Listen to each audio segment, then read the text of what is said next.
జై శ్రీరామ్. కాశీ కాశీతి కాశీతి త్రివారం యః పఠేన్నరః సోపి దేశాంతరస్థోపి కాశీవాస ఫలం లభేత్. ఎక్కడ ఉన్నా సరే కాశీ కాశీ కాశీ అని నిరంతరం కాశీని ఎవరైతే స్మరిస్తూ ఉంటారో వారు కాశీవాస ఫలితాన్ని పొందుతారు అని మనకు ఈ శ్లోకం తెలియజేస్తోంది. నుగ్గుగింజంత పుణ్యకార్యం చేస్తే కొండంత ఫలితాన్ని ఇచ్చేటటువంటి కాశీకి క్షేమంగా చేరుకోవటం జరిగింది.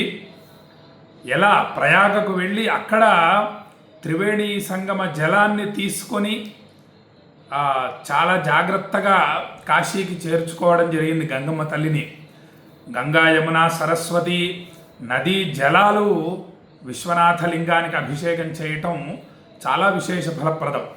అది కూడా ఎటువంటి మాసం? శ్రావణ మాసం, నభో మాసం చాలా విశేషం. మన వైపు చాలా తక్కువగా ఈ శ్రావణ మాసాన్ని ఆచరిస్తారు. కార్తీక మాసాన్ని విశేషంగా ఆరాధిస్తారు. ఈశ్వరారాధన, తర్వాత విష్ణుమూర్తి ఆరాధన మొదలైనవి కార్తీక మాసంలో బాగా చేస్తారు. కానీ శివుడికి శ్రావణ మాసం అత్యంత విశేషం. ఇటువైపు ఉత్తరప్రదేశ్ వాళ్ళందరూ కూడా ప్రయాగలో త్రివేణి సంగమంలో స్నానమాచరించి గంగాజలాన్ని తీసుకొని సుమారుగా 150 కిలోమీటర్లు ఉంటుంది. ఆ 150 కిలోమీటర్లు కూడా చెప్పులు వేసుకోకుండా బోల్బం బోల్బం బోల్బం మహాదేవ్ మహాదేవ్ మహాదేవ్ అనేటటువంటి నామాన్ని ఉచ్చరిస్తూ 150 కిలోమీటర్లు నడుచుకుంటూ వచ్చి ఆ విశ్వనాథుడికి లైన్ ఉంటుందండి. భక్తుల లైను సుమారుగా 2 కిలోమీటర్ల వరకు ఉంటుంది. వాళ్ళు అలాగే నిల్చుంటారు. నిల్చొని విశ్వనాథుడికి ఆ యొక్క పరమ పవిత్రమైనటువంటి ప్రయాగ జలమును అభిషేకిస్తారు. శ్రావణ మాసం నెల రోజులు కూడా ఏమండి. ఈ శ్రావణ మాసం నెల రోజులు ఉత్తరప్రదేశ్ వాళ్ళు, బీహార్ వాళ్ళు చక్కగా ఈశ్వరారాధన చేస్తారు. విశేషంగా హరిద్వార్ నుండి గంగాజలం తీసుకొస్తారు, తెచ్చి విశ్వనాథుడికి అభిషేకం చేస్తారు.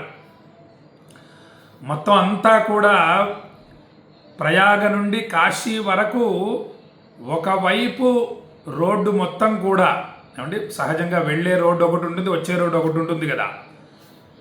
ప్రయాగ నుండి కాశీకి వెళ్ళేటటువంటి రోడ్డు మొత్తం కూడా వాళ్ళే. అసలు మామూలు అంటే ఆ యొక్క మన వైపు శివ దీక్ష ఎలానో ఇక్కడ బోల్బం దీక్ష అలా ఉంటుందన్నమాట. మొత్తం వాళ్ళే.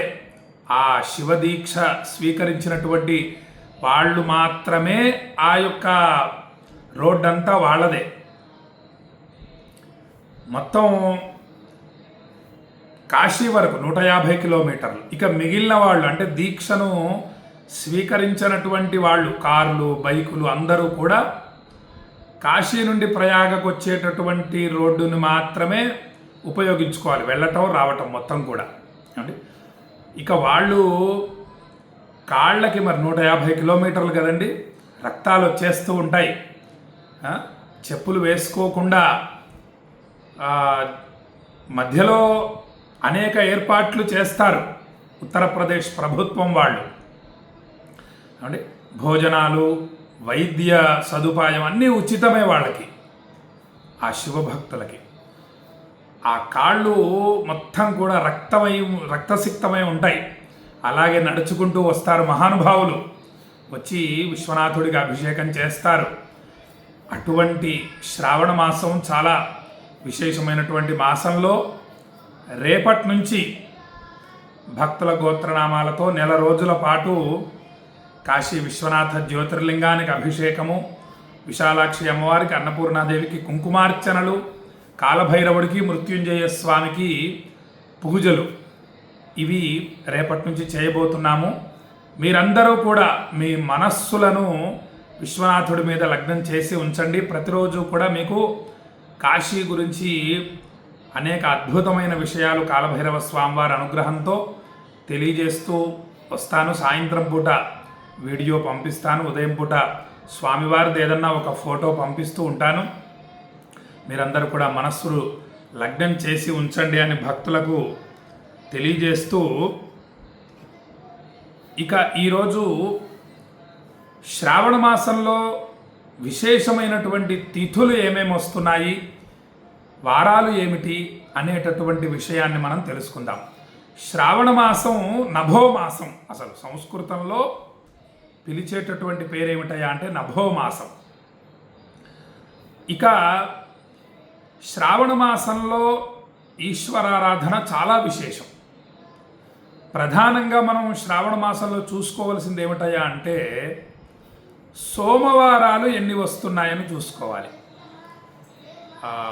పోయిన సంవత్సరం కాదు కానీ అంతకు ముందు సంవత్సరంలో 5 సోమవారాలు వచ్చాయి. అది విశేషం. శ్రావణ సోమవారము మరియు సంధ్యా సమయం ఏదైతే ఉందో అది శివరాత్రి కన్నా విశేషం. శివరాత్రి కన్నా విశేషం అని మనకు శాస్త్రం తెలియజేస్తోంది. బిల్వాష్టోత్తర శతనామ స్తోత్రంలో సహజంగా బిల్వాష్టకం అందరికీ తెలుసు. త్రిదళం త్రిగుణాకారం త్రినేత్రం చ త్రియాయుధం త్రిజన్మ పాప సంహారం ఏకబిల్వం శివార్పణం. ఇది బిల్వాష్టకం కదా. అష్టోత్తర శతనామ స్తోత్రం ఉంది. 108 శ్లోకాలు చాలా అద్భుతంగా ఉంటాయి. ఆ శ్లోకాలు వినేటందుకు ప్రయత్నించండి. ఈ శ్రావణ మాసంలో మనకు యూట్యూబ్లో కొడితే వచ్చేస్తాయి.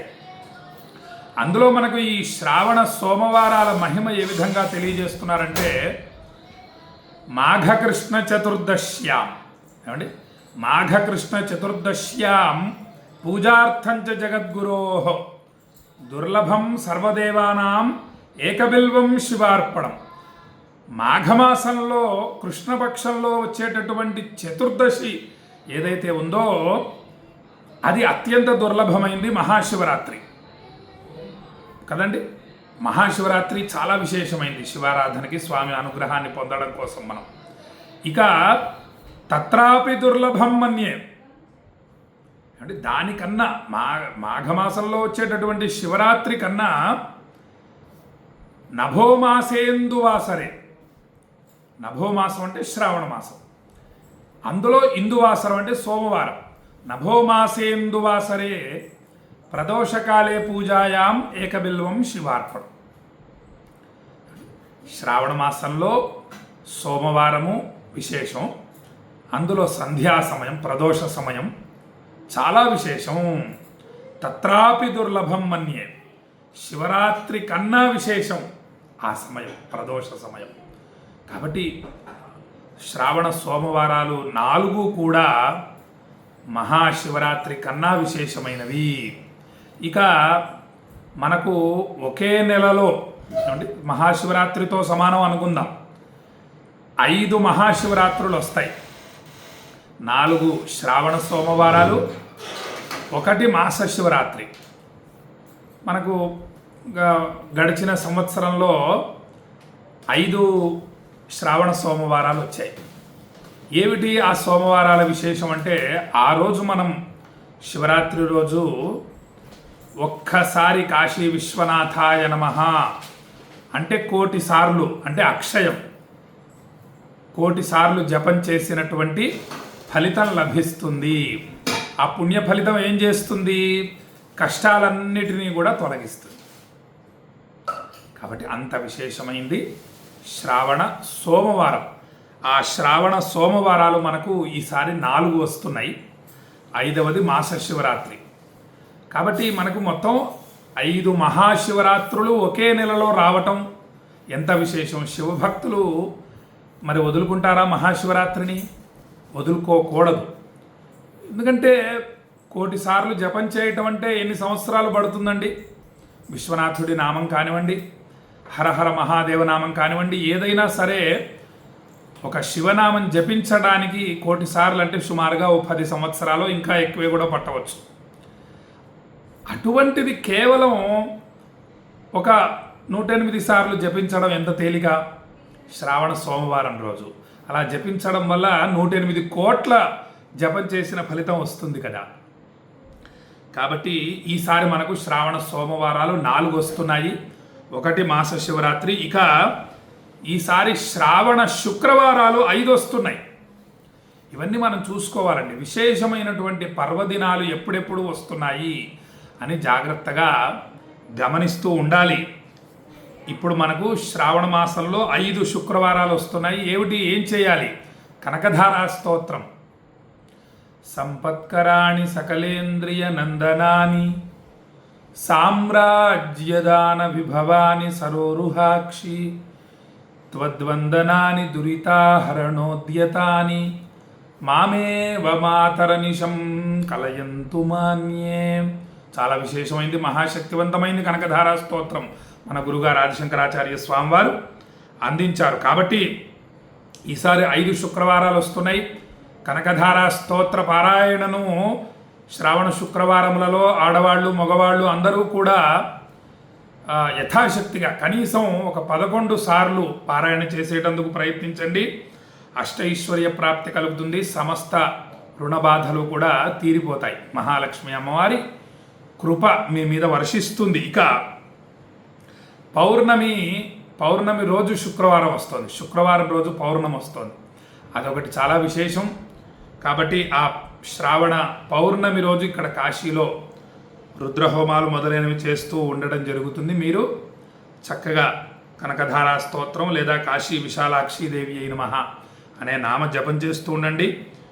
ఇక మనకి అమావాస్య రోజు కూడా శుక్రవారం వస్తుంది. శుక్రవారం రోజు అమావాస్య వస్తుంది. అది కూడా చాలా విశేషం, సామాన్యం కాదండి. అమావాస్య పర్వదినం. కొంతమంది ఏదో భయపడుతుంటారు అమావాస్య అంటే. కాదు, సాధనకు చాలా విశేషమైనటువంటి రోజు అమావాస్య. పౌర్ణమి అమావాస్య ఈ రెండు కూడా. కాబట్టి ఈసారి శుక్రవారం రోజు అమావాస్య, శుక్రవారం రోజు పౌర్ణమి రెండూ వచ్చాయి.